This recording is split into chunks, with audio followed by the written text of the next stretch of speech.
Hello, everyone, and welcome back to Know Your Rights. Today, we're going to be doing the second episode, which is going to cover police detainment. So, what is police detainment? Generally speaking, detainment is when police officers will temporarily stop someone in order to ask them questions. So, you know you're being detained, or it's defined under the law as a scenario in which the police officer is showing enough force or authority to make a reasonable person believe that they don't have the power to walk away or to leave, right?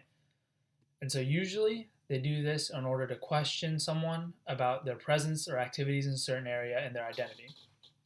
So there's a lot of confusion about this, but it is definite that being detained and being arrested are two very different things. And so when you're under arrest, the police may hold you for longer and transport you somewhere else, such as a police station. When you're under arrest, they must read you your Miranda rights.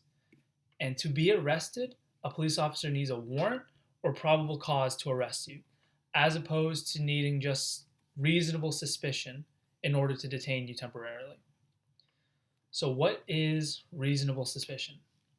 Reasonable suspicion is defined as the reasonable belief that a crime has been committed, is being committed, or will be committed, right? And so it's different from probable cause, which is the logical belief based on facts and circumstances that a crime has, is, or will be committed. So generally speaking, reasonable suspicion is a more broad view of what constitutes a reason to stop someone, as opposed to probable cause, which can be seen as more concrete or more narrow. So they're basically two different levels of how a police officer may interpret a scenario and decide on how to pursue this lead that they're seeing. So, what can police officers do to you while you're being detained? Obviously, they can question you. So they can ask you questions about, what you're doing in a certain area, your activities, anything you've seen, just questions pertaining to the crime they believe has, is, or will be committed. If they have a reason to believe you are armed and dangerous, they may frisk you. And a frisk is basically just they have the ability to run their hands along the outside of your clothes in order to search for any weapons.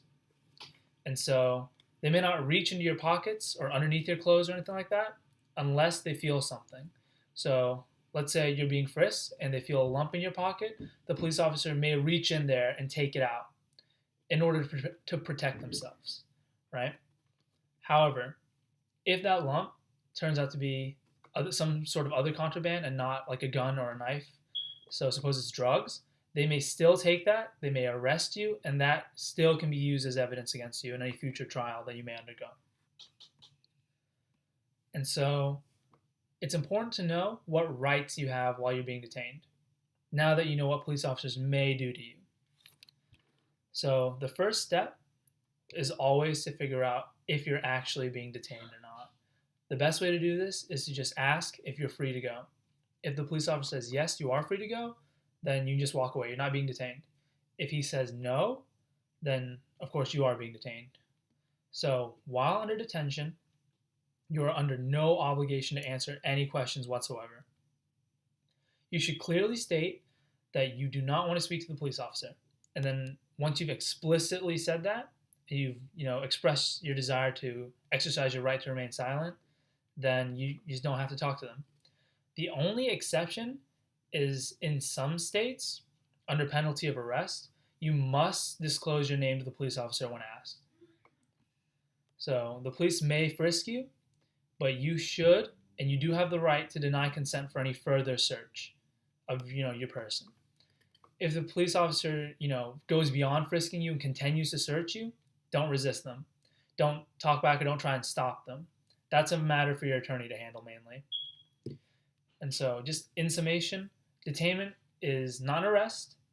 It's very temporary, and it only serves in order for the police to probe any possible crimes being committed. And if you're under detainment, you may be questioned, you might be frisked. You definitely have the right to ask whether or not you're free to go. You don't have any obligation to answer anything, say anything to the police officer, none of that. And you definitely don't have to consent to any searches that you don't actually consent to. I hope everyone found this informative and will return for episode 3 of Know Your Rights.